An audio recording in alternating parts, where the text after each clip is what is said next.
پاکستان کی حکومت کو 1 سال ہو چکا ہے اقتدار میں آئے، اور اقتدار میں حکومت اس ٹائم پر کہہ رہی ہے کہ ہم نے بہت اچھا کام کیا، ہماری یہاں اکانومی بوم کر رہی ہے، اور اگر کسی طریقے سے پولیٹیکل سٹیبلٹی آ جائے تو معاملہ بہت بہتری کی طرف چلا جائے گا۔ ایک رپورٹ آئی ہے، پاکستان کی پہلی گورننس ریفارمز رپورٹ آئی ہے کہ پچھلے 1 سال کے اندر حکومت نے کیا کیا ریفارمز کیے ہیں، یعنی حکومت کرنے کے طریقہ کار کے اندر کیا تبدیلیاں لے کر آئے ہیں۔ تو رپورٹ کے مطابق شہباز شریف کی حکومت کے اندر ان کی جانب سے نافذ کی گئی 120 سے زائد کلیدی اصلاحات ہیں، جن کو دستاویزی طور کے اس رپورٹ میں پیش کیا گیا جو مشال پاکستان نے بنائی ہے۔ رپورٹ کے مطابق شہباز دور میں وفاقی ملازمتوں میں 1,50,000 ملازمین کی کمی کی گئی ہے، اور حکومتی بورڈز کے اندر 33% یعنی تقریباً 1.3 جو پوائنٹس ہے یا پارٹس ہے وہ خواتین ہوں گی بورڈز کے اندر شامل۔ افراط زر جو کہ مئی 2023 کے اندر 38% پہ تھا، دسمبر میں 24% پہ ہوا، وہ اس ٹائم پر سنگل ڈیجٹ میں ہی نہیں بلکہ half of 10 پہ آ چکا ہے، آلموسٹ 4.1% کے اوپر ہم لوگ کھڑے ہوئے ہیں اس ٹائم پر۔ زر مبادلہ کے ذخائر یعنی فورن ایکسچینج کے ذخائر جو ہیں وہ $4.4 ارب سے بڑھ کر $11.37 بلین ہو گئے ہیں۔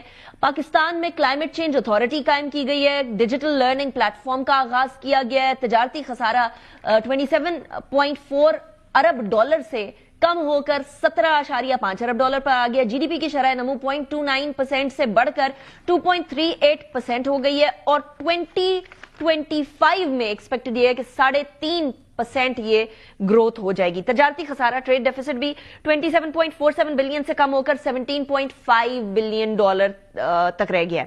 پینشن ریفارمز کیے گئے ہیں، سمگلنگ کو روکا گیا which is a very important part in itself۔ Smuggling وہ جو افغانستان میں ہو رہی تھی جس کی وجہ سے پاکستان کا قیمتی زر مبادلہ جا رہا تھا، وہ ساری چیزیں ہوئی ہیں۔ عامر جہانگیر صاحب ہمارے ساتھ موجود ہیں، سی او ہیں مشال پاکستان کے۔ بہت شکریہ عامر صاحب آپ نے جوائن کیا۔ عامر صاحب، یہ report what does it mean؟ Is everything going well؟ مطلب سب ٹھیک چل رہا ہے، سب گڑبڑ چل رہا ہے؟ ریفارمز تو بتا دیں لیکن اس رپورٹ کا اصل معنی کیا ہوا پھر؟ دیکھیں، یہ جو رپورٹ ہے یہ بیسکلی ریفارمز کو ڈاکومنٹ کر رہی ہے۔ وہ یہ نہیں بتا رہی کہ اصلاحات اچھی ہو رہی ہیں یا بری ہو رہی ہیں، وہ یہ بتا رہی ہے کہ کون کون سی اصلاحات ہوئی ہیں۔ 11 مہینوں میں 120 سے زیادہ اصلاحات کرنا، اس کا مطلب ہے کہ تقریباً ہر تیسرے دن گورنمنٹ نے کوئی ایسا سٹیپ لیا ہے جس سے بہتری کی طرف ہم جا سکتے ہیں۔ اور اب پاکستان جو ہے وہ اس ٹیک آف پوزیشن پہ آ گیا ہے کہ جہاں سے ہم چیزوں کی طرف بہتری کی طرف جائیں گے۔ لیکن اگر آپ تقابلی جائزہ لیں 2024 کا اور 2025 کا، تو پیٹرول کی قیمت ہی دیکھ لیں، اس میں ہی اتنا فرق ہے جس سے ہمیں نظر آتا ہے کہ وہ فرق کتنا زیادہ سامنے آ رہا ہے۔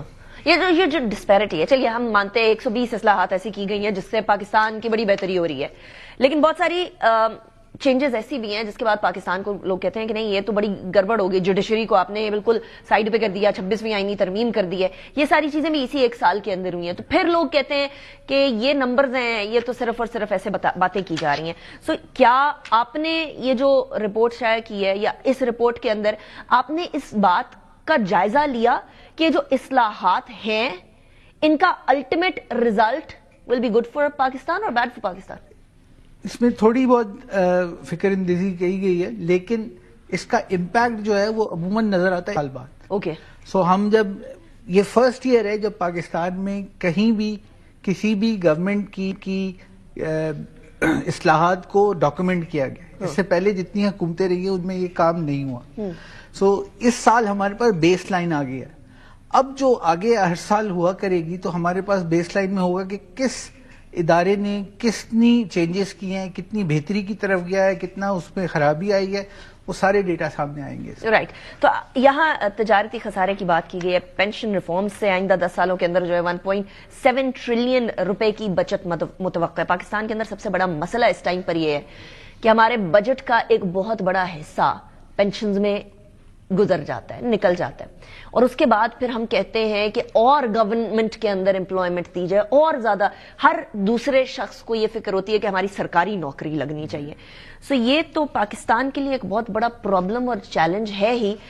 اصلاحات کے بعد صورتحال کیا بنتے ہوئے دیکھیں، اس میں یہ بھی آئیڈینٹیفائی کوئی 1.5 لاکھ لوگوں کی جو اضافی نوکریاں تھیں ان کو ختم کیا گیا ہے، جس سے ایک سبسٹینشل بجٹ میں جو ہے کمی آئے گی. سو یہ انڈیکیٹ یہ کرتا ہے کہ حکومت کیا ایکسپینشن کی طرف سوچ رہی ہے یا ایجائل گورننس کی طرف سوچ رہی ہے. تو گورنمنٹ کو اس میں بہت ساری ایسی منسٹریز ہیں جن کو ضم کیا جا رہا ہے جس سے وہ برڈن آف گورننس بھی کم ہو جائے گا. لیکن یہ ساری چیزوں کے جو امپیکٹ ہے وہ ہمیں آنے والے دنوں میں نظر آنا شروع ہوگی.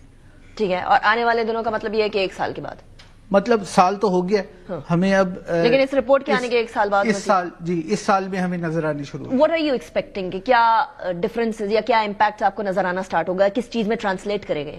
میرے خیال میں سب سے زیادہ تو ڈیجیٹلائزیشن کی طرف بات ہے کہ جو گورننس ہے وہ ڈیجیٹلائز ہونی چاہیے.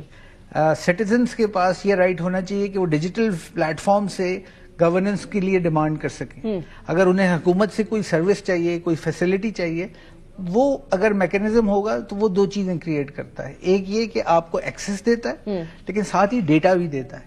وہ ڈیٹا بتاتا ہے کہ اس وقت کس طرح کی گورننس کس علاقے میں کتنی نوعیت کی, کس نوعیت کی چاہیے ہوگی. رائٹ. سو یہ وہ ڈیٹا ہے جو پہلے نہیں تھا سسٹم میں, اب آنا شروع ہو رہا ہے.